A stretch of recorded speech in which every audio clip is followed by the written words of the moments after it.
Hi guys, நான் வந்துட்டேன். So last video நாங்கள் வந்து ஷாப்பிங் போயிருந்தோம்னு சொன்னல. இது வந்து நெக்ஸ்ட் டே எடுத்த வீடியோ தான். நாங்கள் வந்து விருதுநகரில் இருக்கிற இருக்கங்குடி மாரியம்மன் கோயிலுக்கு தான் போகிறோம். எதுக்குன்னா 2 பசங்களுக்கு மொட்டை அடிக்கிறதுக்காக. ஆக்சுவலாக வீட்டிலேருந்து 5:30 கிளம்புறதா பிளானு. ஆனால் அப்படியே லேட்டாகி 7:30 ஆகிடுச்சு.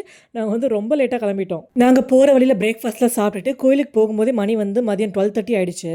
முன்னாடி நாள் நைட்டில் இருந்து பெரிய பையன் வந்து எனக்கு மொட்டை வேணாமா ப்ளீஸ்மான்னு சொல்லிட்டு அக்கா கிட்ட வந்து அழுதுட்டு இருந்தான். ஆனால் இது அவங்க 2 பேருக்கு 3rd மொட்டையா. ஸோ அக்கா வந்து அதெல்லாம் முடியாது, கண்டிப்பாக அடிச்சுதான் ஆகும்னு சொல்லிட்டாங்க. ஸோ அவன் வந்து ஃபுல்லாக அழுதுட்டு அப்படியே படுத்துட்டான். நெக்ஸ்ட் டே காலையில் வந்து ஆர்கியூ பண்ணுவான்னு நினச்சேன். ஆனால் அதுவும் சமத்து குழந்தையா, சரி பரவாயில்லம்மா நான் வந்து மொட்டை அடிச்சுக்கிறேன், ஆனால் இதுதான் வந்து கடைசி, இதுக்கப்புறம் அடிக்க மாட்டேன்னு சொல்லிட்டு பாவமாக மூஞ்சிட்டு சொன்னான். அக்கா ஓகே இதான் லாஸ்ட் மொட்டைன்னு சொல்லிட்டு நாங்கள் கூட்டிகிட்டு போயாச்சு. அவன் வந்து அழுகலாம் இல்லை, சமத்தா வந்து உட்காந்துருச்சு மொட்டை அடிக்கிறதுக்கு. பெரிய பையனை கன்வின்ஸ் பண்ணுறது மட்டும்தான் நம்ம வேலை. ஏன்னா அவன் என்ன பண்ணாலும் இவனோட தம்பி அப்படியே பண்ணுவான். அங்கே பாரு அண்ணன் மொட்டை அடிக்கிறா, நீ அடிக்கலையான்னு சொல்லிட்டு கேட்டோன்னா இல்லை நானும் போய் அடிச்சுக்கிறேன்னு சொல்லிட்டு போய் சமத்தை போய் உட்காந்துக்கிட்டான் அவனும். இங்கே சமத்தா பாவமாக உட்காந்துட்டு இருக்கல இந்த குழந்தைக்கு நாங்கள் வந்து நாளைக்கு மொட்டை அடிக்க போகிறோம். ஃபைனலாக மொட்டைலாம் அடிச்சுட்டு நாங்கள் சாமியெல்லாம் கும்பிட்டுட்டு கோயிலிருந்து கிளம்பிட்டோம்.